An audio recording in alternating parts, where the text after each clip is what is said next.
तो जैसा कि हमने देखा अभी इसका जो पढ़ाई चल रही है, पर जैसे अभी से उसको करियर के बारे में सोचा है, अच्छी बात है ना। तो ये बीबीए कर रहे हैं तो आगे इनको एमबीए करना है। और किसमें करना है? आठवां भाव इनका एक्टिव है ज्यादातर। तो एमबीए इन टैक्सेशन या टैक्स मैनेजमेंट में ही करना चाहिए इनको, है तो ना। सर इसमें सीए की लाइन भी तो चूज कर सकता है ये। सीए के लिए 211 आना चाहिए। दूसरी बात, अगर ये अपनी क्लास का फर्स्ट क्लास बच्चा रहा है, अगर इसका 12th में 80% के आसपास रहा है बोर्ड एग्जाम में, हाँ तो सर, हम 90 कहेंगे आया था बस, तो 12th फिर में। ये कर सकता है और टैक्सेशन में जा सकता है। टैक्स के लिए बहुत अच्छी चीज है इससे, है ना। ठीक। तो ये इसको बता दीजिए, है ना, आपको यही लाइन में जाना है। पहले तो जो चल रही तैयारी उसी पे ध्यान दे। लेकिन सर ये बचपन में बिल्कुल भी अच्छा नहीं था स्टडी में, आगे जाके अब 12th में जाके अच्छा हो गया। वो होता है अकाउंट्स बहुत अच्छा है इसका। जिसका सूर्य बुध अष्टम में होता है ना, ये मैंने देखा है, उसको प्रारंभिक जीवन में बड़ी परेशानी आती है। बिल्कुल भी नहीं अच्छा था पढ़ाई में। हम्म।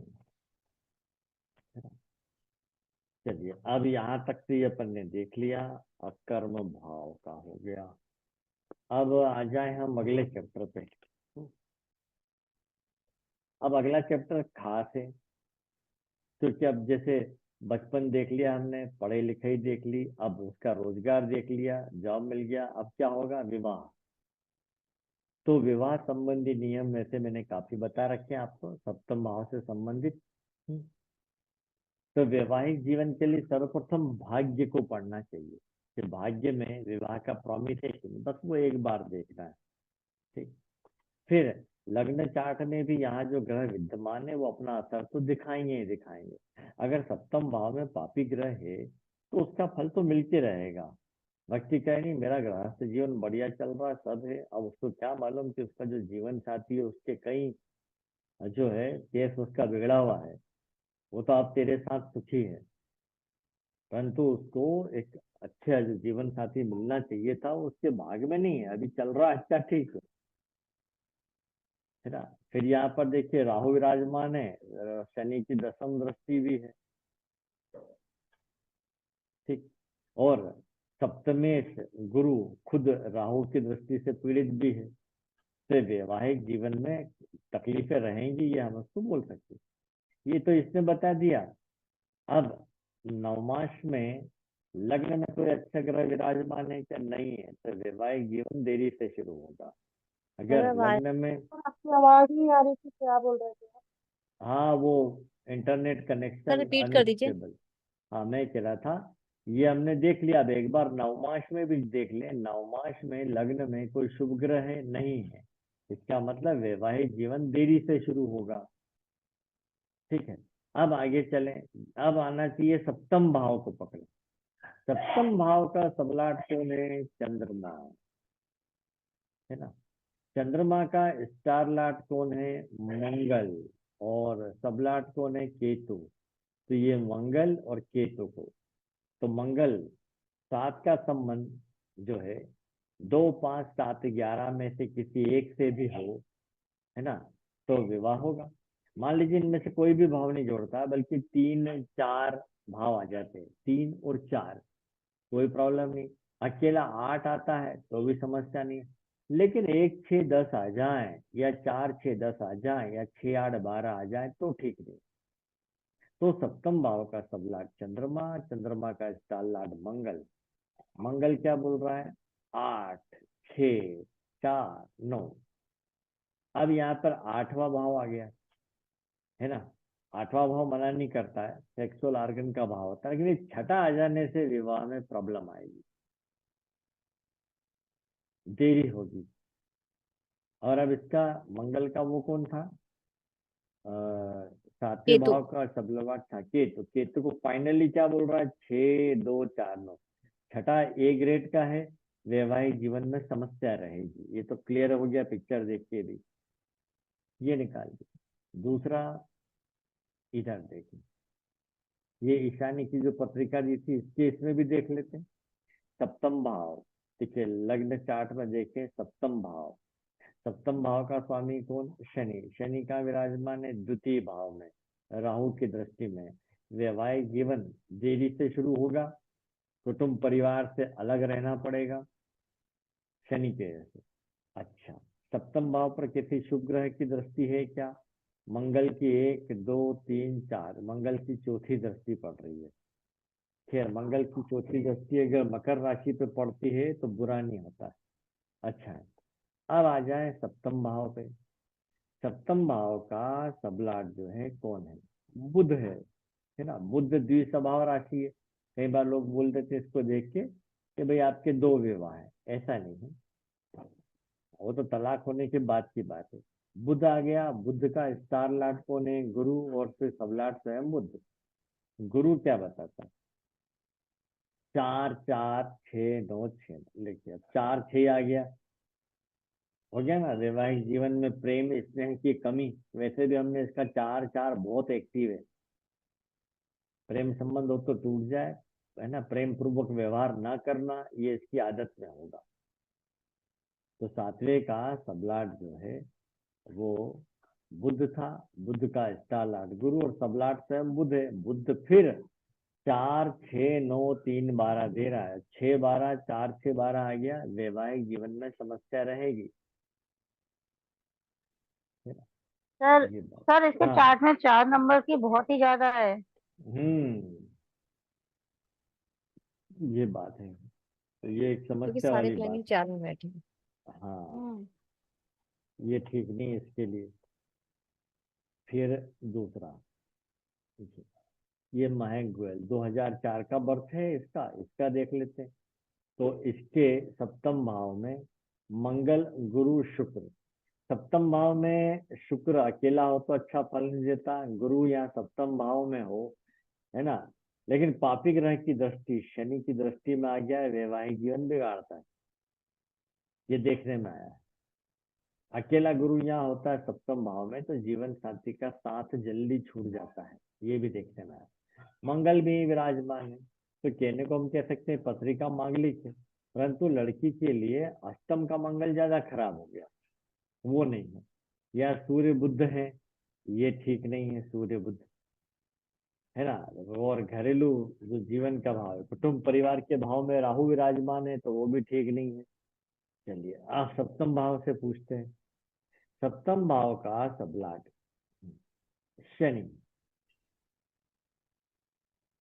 शनि, शनि को देखिए, शनि अपने ही नक्षत्र में अपने ही सब में है। शनि क्या बोल रहा है? 4 11 12, तो 7 का संबंध 11 से आ गया, विवाह होगा। चौथा भाव जुड़ा है, प्रेम स्नेह की कमी रहेगी, ये बता दिया। फिर, है ना, अब बात करें कि हाँ, ये विवाह जीवन साथी कैसा रहेगा।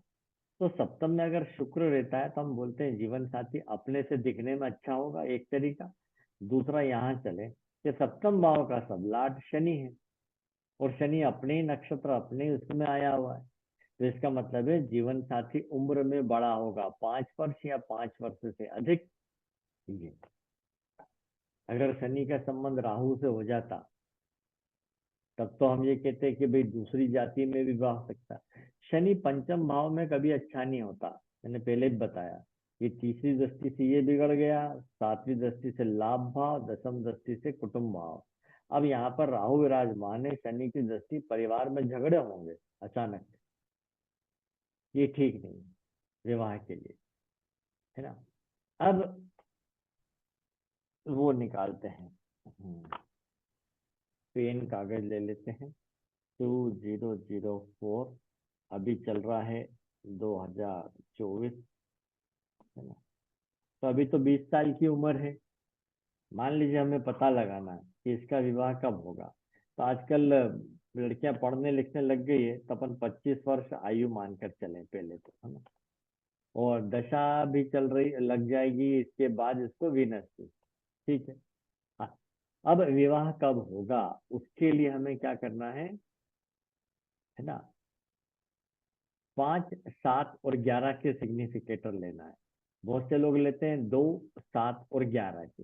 हाँ, केबी विधा में उल्टा बोलते हैं, 7 5 11, है ना, वहां 2 7 11 भी नहीं बोलते, 7 2 11, पर वो गोचर की बात है। अदरवाइज तो आप 2 7 11 बोले तो भी ठीक है, 7 2 11 बोले तो भी ठीक है। दूसरा भाव परिवार में वृद्धि का है। परिवार में वृद्धि कब होगी? जब विवाह हो जाएगा, है ना। तो पंचम भाव का हम क्यों लेते हैं? पंचम भाव विवाह के समय होने वाले उत्सव का, खुशियों का भाव है, और सप्तम भाव का लाभ स्थान है, जबकि द्वितीय भाव सप्तम से अष्टम है। तो आप खुद बताइए, 2 7 11 के बजाय 5 7 11 लेना ज्यादा उचित है, क्योंकि दूसरा भाव सप्तम से अष्टम है। माना परिवार में वृद्धि होगी, लेकिन विवाह के बाद, विवाह तो होने दो, लेकिन डीजे तो बजेगा। पंचम भाव, खान पान का भाव, खुशियों का भाव, ये तो आएगा, सप्तम का लाभ भाव है ना। इसलिए 5 7 11 के सिग्निफिकेटर लीजिए। आप कोई बोले तो उसको बता दीजिए, वो कुछ भी आपका विरोध करता रहे, सुनिए मत उसकी बात। उसको ये बताइए कि ना भैया दूसरा भाव नहीं लेते, सप्तम से अष्टम है, हम तो पंचम लेंगे। तो अब बात करते हैं हम 5। हमने लिखा 5, उसके नीचे 7, उसके नीचे 11। 5 के सामने ये लिख दीजिए गुरु चंद्र, गुरु और चंद्र। 7, 7 में कौन कौन है? 7 को बता रहे हैं, चंद्रमा ले चुके हैं, वीनस, राहु, सूर्य, फिर क्या आया? बुध, फिर कौन है? केतु। चंद्र हम ले चुके हैं, बुध ले चुके हैं।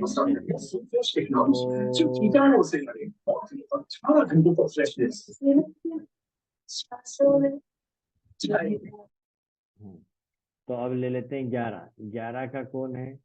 शनि। शनि, शनि आया क्या? नहीं आया शनि। तो 1 2 3 4 5 6 7 8, 8 ग्रह सूचक बने, ठीक है। इसमें मतलब मंगल नहीं आया। अब इतने अधिक सूचक हो जाए तो आभासी सूचकों को हटाने के लिए कृष्णमूर्ति जी ने बोला आरपी का सहारा ले। तो ये आरपी 9 दबाया, इसमें आपको ये असेंडेंट के 2 ग्रह, मून के 2 ग्रह, ये हो गए 4, और आज डे लाइट 5। इनमें इन लोगों को देखना है कि क्या ये आपके सिग्निफिकेटर में है। जैसे मंगल लिखा, मंगल है क्या? नहीं। शनि, शनि है क्या? यस, तो शनि लिख लीजिए। गुरु, गुरु है क्या? यस। केतु है क्या? यस। डे लाट कौन है? सूर्य, सूर्य है क्या? यस। तो आपके पास फाइनल सिग्निफिकेटर कौन आ गए? शनि, गुरु, केतु, सूर्य, ठीक है, ये आ गए। अब दशा किसकी चल रही है? शुक्र की। क्या आपका शुक्र यहाँ पे सूचक है क्या? फाइनल में नहीं है, फाइनल में सूचक नहीं है, लेकिन शुक्र को क्यों ले रहे हैं फिर हम? आरपी में आया है क्या? नहीं आया, लेकिन वो सप्तम भाव में विराजित है ना। तो सप्तमी इसकी दशा में विवाह तो होने के पक्के योग होते ही हैं, तो शुक्र को ले सकते हैं। अब जमा, अब शुक्र में शुक्र भुक्ति है 2027 तक। अभी उम्र इसकी 20 साल है 2024 में। 3 साल बाद 27 में इसकी जो है 23 हो जाएगी। इसको हटा दीजिए, तो अगला किसको ले लीजिए आप? सूर्य को। सूर्य फाइनल सूचक है, यस, सूर्य को लिया। तो दशा और भुक्ति आपने फिक्स कर लिया, ठीक है। अब अंतरा देखिए, ये सूर्य, सूर्य कब तक है? 1/12/2027 तक छोड़ दीजिए, है ना, क्योंकि सूर्य को आप भुक्ति में ले चुके हैं। अब आगे चले चंद्रमा, अगला आया चंद्र। अब अंतरा किसकी लें? ये कभी उलझ जाए तो सीधे आ जाइए यहाँ पर। आरपी में ए ग्रेड का कौन है? असेंडेंट में मंगल, मंगल सिग्निफिकेटर नहीं है। तो फिर अगला कौन है? शनि। शनि हमारा फाइनल सिग्निफिकेटर है। कब आ रहा है शनि? यहाँ पे। तो आप क्या तारीख देंगे? 4 मई 2028 से, है ना, 1/7/2028 के बीच विवाह होगा। अब ये 5 6 7 3 महीने होने आ रहे हैं, तो इन 3 महीने में से कौन से महीने में विवाह होगा? तो आप इस तारीख को, यानी कि 4/5/2028 के गोचर में आए, अगले दिन 5 तारीख का, तो मैं गोचर लूंगा 5/5/2028 का। ट्रांजिट में चलें 5/5/2028, तो ये 5 5 2028 सुबह के 11 बजे ये कैलकुलेट ये किया, है ना। अब हम क्या करेंगे, ये तारीख हमने डाल दी। अरे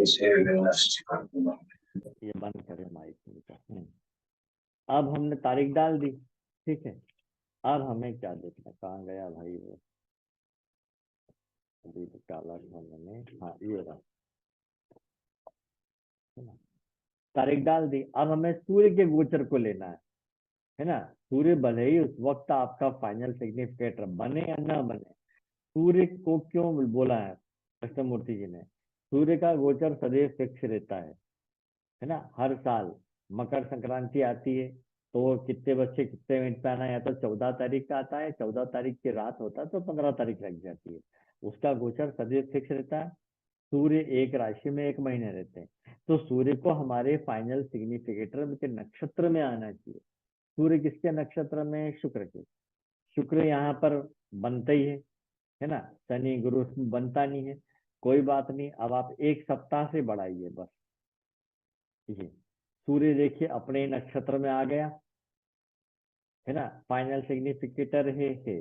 अब क्या करें, अब धीमी गति के ग्रह का गोचर लें। धीमी गति का क्या है, शनि है आपके पास, यह शनि को काय पर सेट करना है, सबलाट पे। क्यों, शनि एक नक्षत्र में लंबे समय तक पड़ा रहता है, इसलिए। तो शनि का देखिए सबलाट कौन है, शनि स्वयं अपने ही सब में है, बहुत अच्छी बात है। अब आया गुरु, गुरु को देखें, गुरु किसके सब में है, शनि के, ये भी बैठ गया। अब कौन बचा, केतु।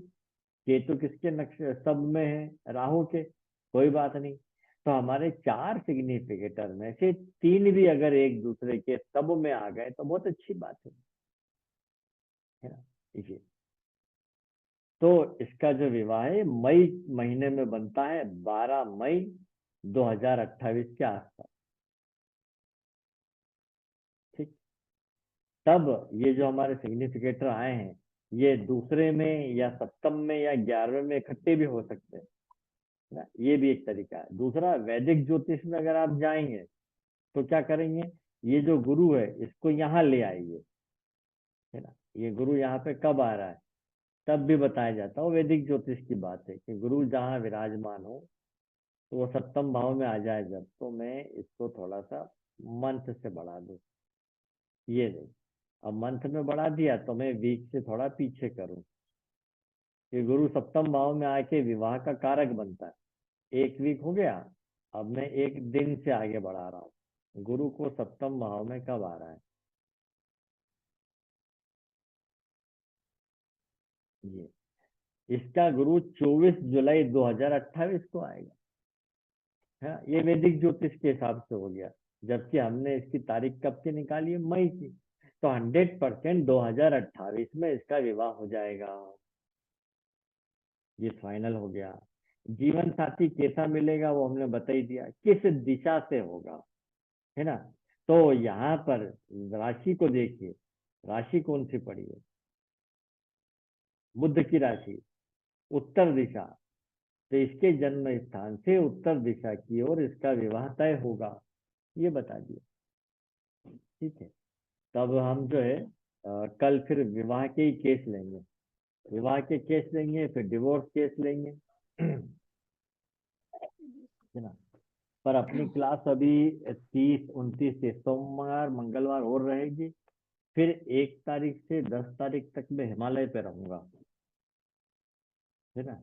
तो फिर उधर से आने के बाद क्लास होगी, तब तक आप जो है रिवीजन करके रखिएगा यहाँ तक का, ठीक है। हर ठीक साल है मेरा सर। जाना रहता है हिमालय पे, ठीक। तो कल सप्तम भाव पे और करते हैं सर।